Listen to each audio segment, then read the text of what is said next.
Good evening, and welcome to the Unfiltered Political Lens. Tonight I want to take you on a journey not just through technology, but through history itself. Because if there's one lesson history teaches over and over again, it is that every generation believes that its circumstances are unique, yet many of the challenges we face today are echoes of the past. One of those challenges is surveillance. The tools may change, the technology may evolve, but the speed may become even almost unimaginable. But the central question has remained remarkably consistent throughout human history. How much power should the governments possess to observe the people they govern? And what happens when the power expands faster than the laws are designed to restrain it? Long before there were satellites, artificial intelligence, smartphones, or automated licensing plate readers, rulers understood that the information was power. Ancient empires employed messengers, informants, and networks of observers to monitor the political rivals and potential threats. The kings relied on spies to maintain order. The military commanders depended upon intelligence to anticipate attacks. Surveillance itself is not a modern invention. It is one of civilization's oldest governing tools. And what has changed is not the desire to gather the information, it is the ability to gather it on a scale that previous generations could never have imagined. For most of history, surveillance was limited by human capability. Watching one person required the other person. Following an individual also demanded time, manpower, and resources.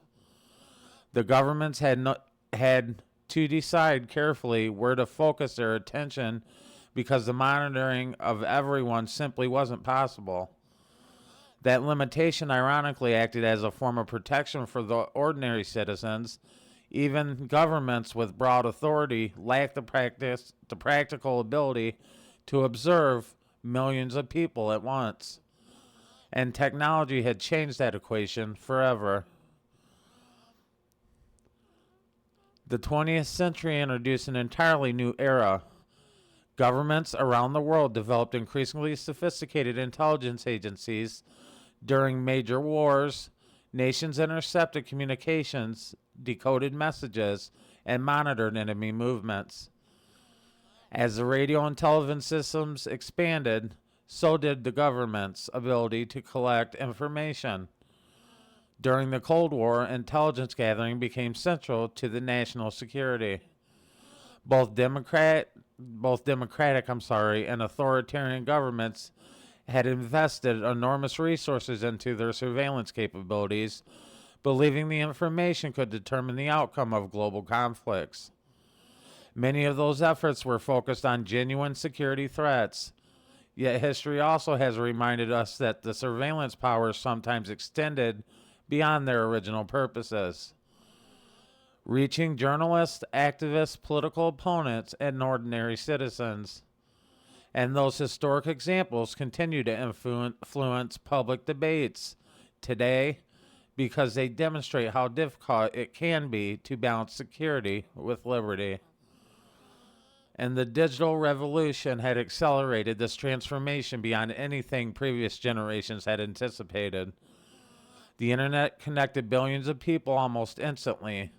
Smartphones became extensions of everyday life. Social media platforms allowed technology which made navigation effortless. Cloud computing enabled the storage of unimaginable quantities of data. Artificial intelligence emerged capable of analyzing information at extraordinary speed. None of these innovations were created solely for surveillance, yet together they had formed a digital ecosystem where vast amounts of information are constantly generated. Every online purchase, every location service, every connected device, and every digital interaction had contributed to an expanding world of data. Much of it had existed because technology has made convenience possible, but the convenience often creates records. and the records can become information that governments, businesses, researchers, and others may seek to analyze. And this brings us to one of history's most important lessons, the infrastructure. It often outlines the reasons it was originally created. The roads built for commerce later become military supply routes. Emergency authorities granted during crises sometimes remain after many others. The surveillance technology is no exception. The systems had introduced to combat vehicles, theft, locate missing persons, or investigate violent crime, which may remain in place for decades. Our future leaders inherit today's technologies. Future policymakers inherit today's legal frameworks. The decisions made by one generation frequently shape the freedoms and responsibilities experienced by the next. History does not tell us that surveillance inevitably leads to oppression. That conclusion would oversimplify an incredibly complex subject. Surveillance has undoubtedly helped solve crimes, of course. They have rescued victims, dismantled criminal organizations, and protected public safety. Those achievements are real, and they deserve recognition. But at the same time, history also demonstrates that powerful technologies requires equally strong safeguards. Our constitutional democracies distinguish themselves not merely by possessing governmental authority, but by limiting it through the laws, independent courts, the legislative oversight, transparency, and public accountability. All those institutions exist because the concentration of power has always required careful scrutiny, regardless of who holds office.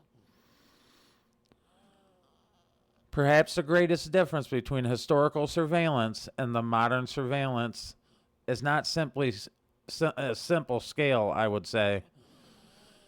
It is permanence of human memory fades, of course. Paper records deteriorate and witnesses forget details over time. The digital information, however, can often be stored, copied, searched, and analyzed with remarkable efficiency. Artificial intelligence magnifies the capabilities by identifying the patterns across data sets too large for human investigators to examine manually. A single observation may reveal very little. Thousands of observers collected over months of years can reveal routines in relationships, travel patterns, and behavioral trends. The issue is no longer whether government can collect the information. We know they can. The issue increasingly becomes how much information should be collected, how long it should be retained, and what legal standards should govern its use. Imagine how historians might look back at this moment 50 years from now. They may describe the early 21st century as the period when artificial intelligence may describe the early 21st century as the period when artificial intelligence fundamentally changed society. They may view today's debates about privacy in the same way we now study early debates about telephones, fingerprint databases, or the internet. Or they may conclude that this was the period when democratic societies successfully adapted constitutional principles to powerful new technologies without sacrificing the liberties that define them. We simply do not know. History is written after choices have already been made, not while those choices are unfolding. The uncertainty is precisely why civic engagement matters. Democracies depend upon informed citizens willing to ask difficult questions. How much surveillance is appropriate? What safeguards should exist? What role should courts play? How transparent should governments be regarding surveillance technologies?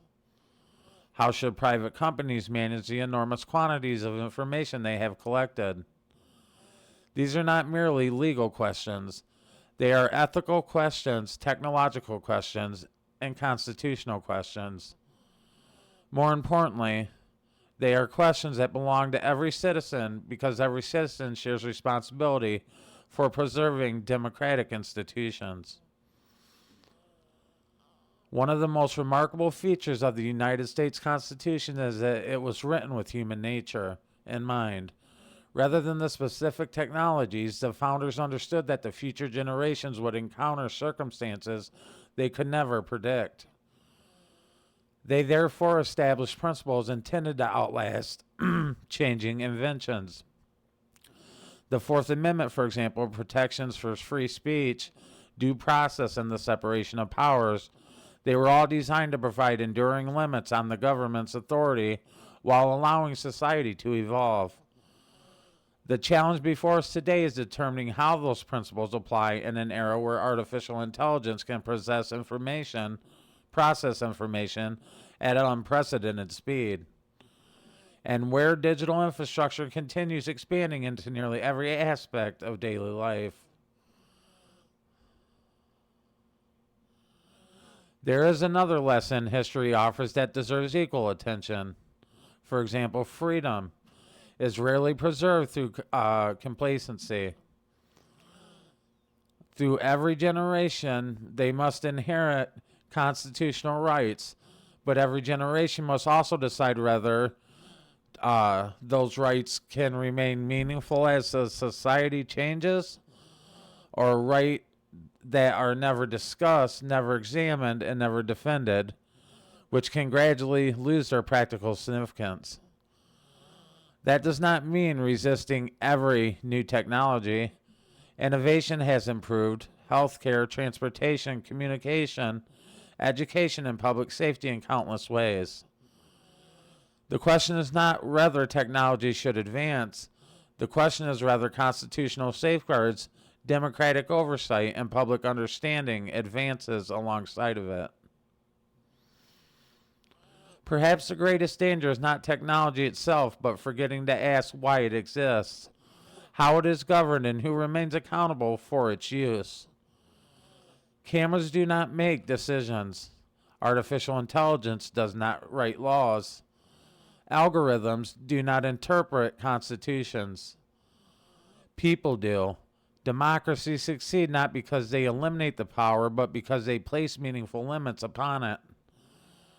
Those limits require vigilance, transparency, and informed public debate. Without those safeguards, even beneficial technologies can produce unintended consequences over time. With those safeguards, innovation and liberty can reinforce rather than undermine one another. So as we conclude, I want to say, tonight's discussion, consider this question.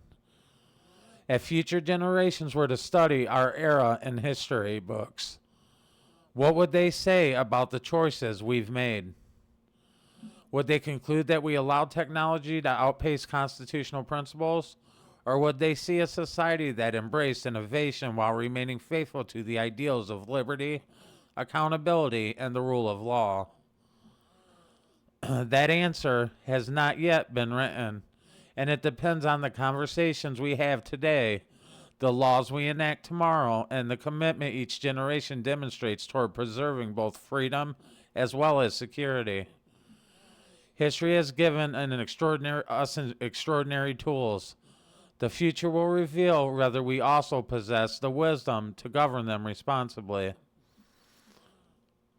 I want to thank you for joining me on the Unfiltered Political Lens. If you found this monologue thought-provoking, share it with someone who values meaningful discussions about history, technology, and constitutional government.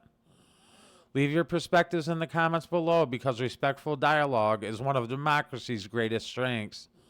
And until next time, stay informed, stay curious, keep asking questions, and as always, peace. Thanks for watching.